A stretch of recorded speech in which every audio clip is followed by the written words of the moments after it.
Hello and welcome.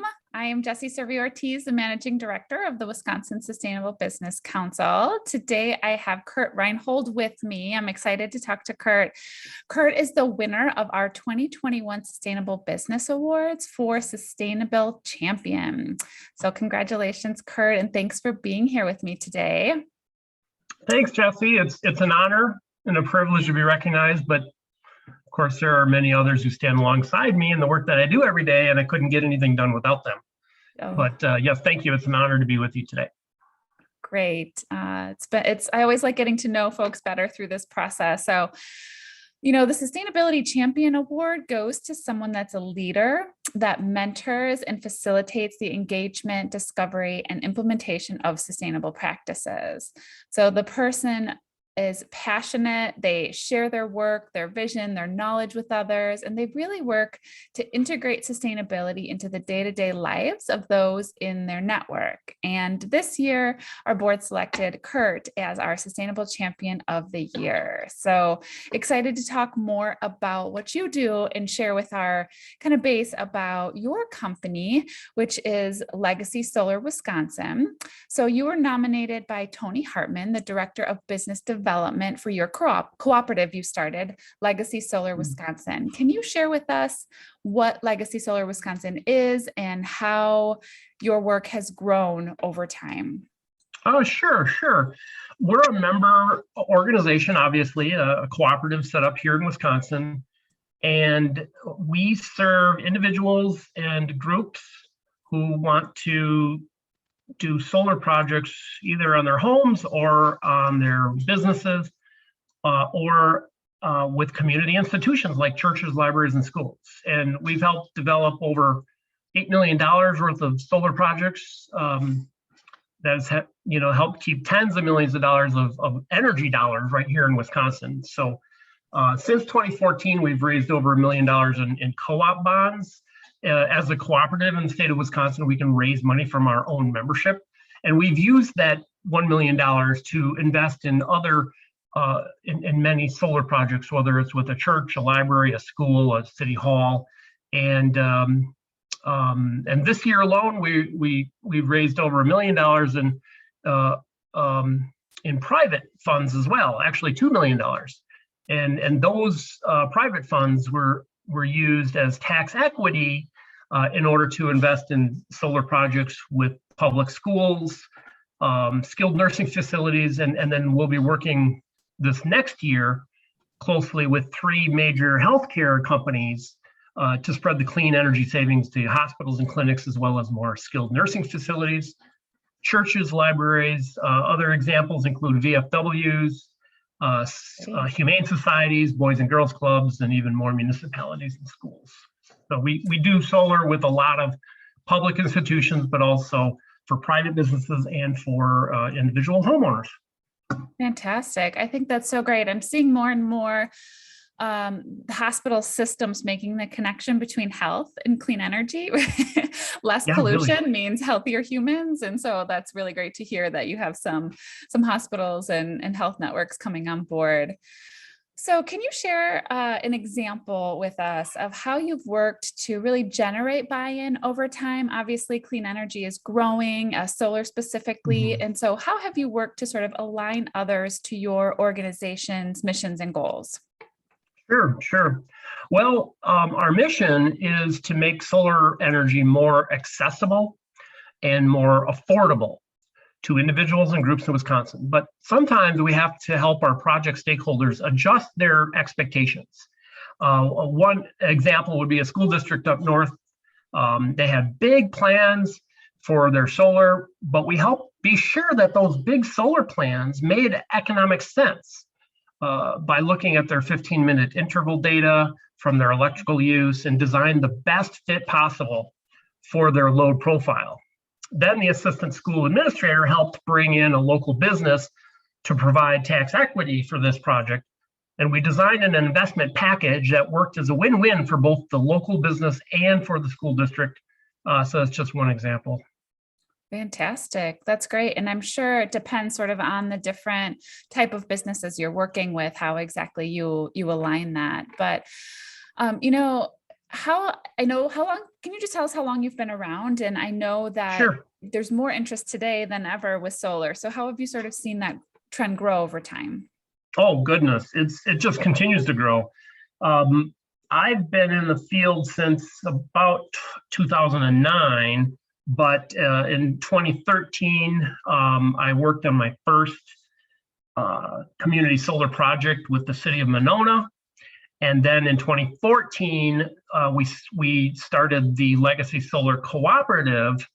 And so from 2014 until now, and continuing through, we started with just a handful of members, and now we have over 238 members in our co-op. So that's kind of where we're at now. But I think the interest is only growing more and more as people become both aware of the opportunity that solar exists. That you can actually, it's hard to do wind in town, but you can certainly do solar in the city. I mean, you can, lots of rooftops, lots of spaces on roofs to do solar, but also in the country, some ground mount solar opportunities exist. And people just really, they see an example and they're like, oh, that's too expensive. But now they learn that there are incentives, multiple types of incentives. And so, yeah, the interest is just growing more and more.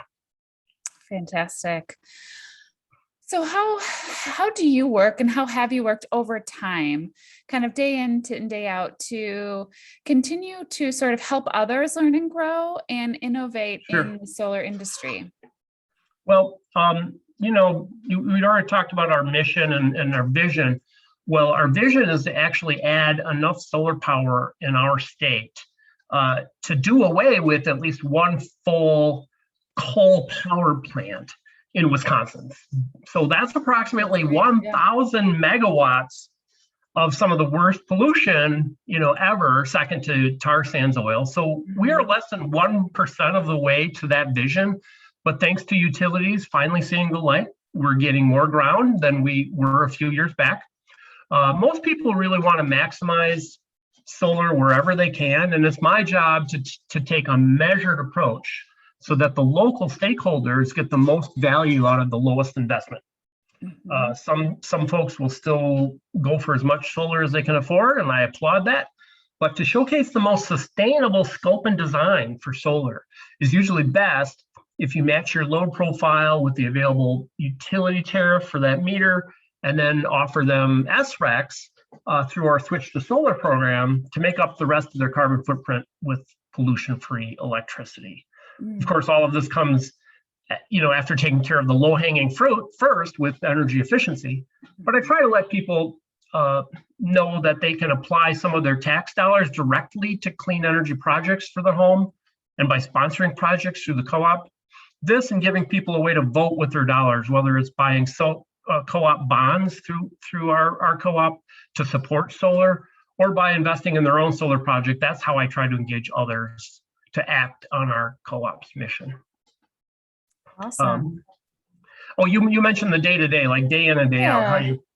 Our team is made up of men and women who are motivated to do well as we do good. And a lot of times that means taking a look at our process flow and our systems and trying to eke out more efficiencies with the use of our time. So, sustainability really means, it basically comes down to the bottom line. It's like we want to make sure that we're doing more good and we're bringing in enough funds so that we can sustain the program going forward. We have to step outside of our daily routine and see how we can do a better job. I think that, and having a team that is always striving for excellence and dreams big, that's what you want to encourage. Absolutely. Well, your passion is evident, and you've been doing this for a really long time. So I love hearing these stories in more detail, and definitely deserving of the Sustainability Champion Award. Thank you. Thank you. Yeah. Much like me, I feel like we're just really passionate people. And so sometimes it's hard to blur the lines between, personal lives and then our professional lives. Tell me about it. Yeah. So just tell us a little bit about how and why you do this work and what motivates you to contribute your personal passion to the community. Well, thanks. That's a very good question. my wife and best friend helps keep me from working too late into the day or evening. And working from home is a double-edged sword, because there's always more work to do and there's always opportunities to do more because you're right there and your computer's right there. But since we are both working from home, she helps me set boundaries for, when we work, when we spend time with each other and our friends and neighbors. It's a daily struggle, though. I would say exercise, good food can also go a long way to supplying the stamina, and that passion for life and work, make it a healthier perspective. Yeah, absolutely. Well, where can someone go to learn more about your work, about the Legacy Solar Wisconsin Cooperative, or just more about solar in general? For sure. You could Google Legacy Solar Co-op, but the URL or the address is basically all one word: Legacy Solar Co-op. There's no hyphen in co-op, so it's just legacysolarcoop.org. And you'll find our website where you'll see lots of photos and stories of the work that we've done over the past 7 years. You can also email us at info@legacysolarcoop.org for help to become a lifetime member, which is only $100. Or you can sponsor your favorite institution for $250 membership. Once you are a member, we work hard to support you and your solar dreams. And that's all I have to say. That's great. That's a really affordable price point to, become a member and really support the movement, whether you can directly put solar on your roof or your business, just helping others, helping pay into that fund for others to do that. It's a really great model. Well, thank you. Thank you, Jesse. I've enjoyed learning about your organization and talking with you personally, but yeah, professionally, I'm sure we'll see each other again soon. There's lots of opportunities, lots of meetings out there, but in COVID times, sometimes we have to be patient. Exactly. Yeah. But we'll I'm sure we'll see each other in person sometime.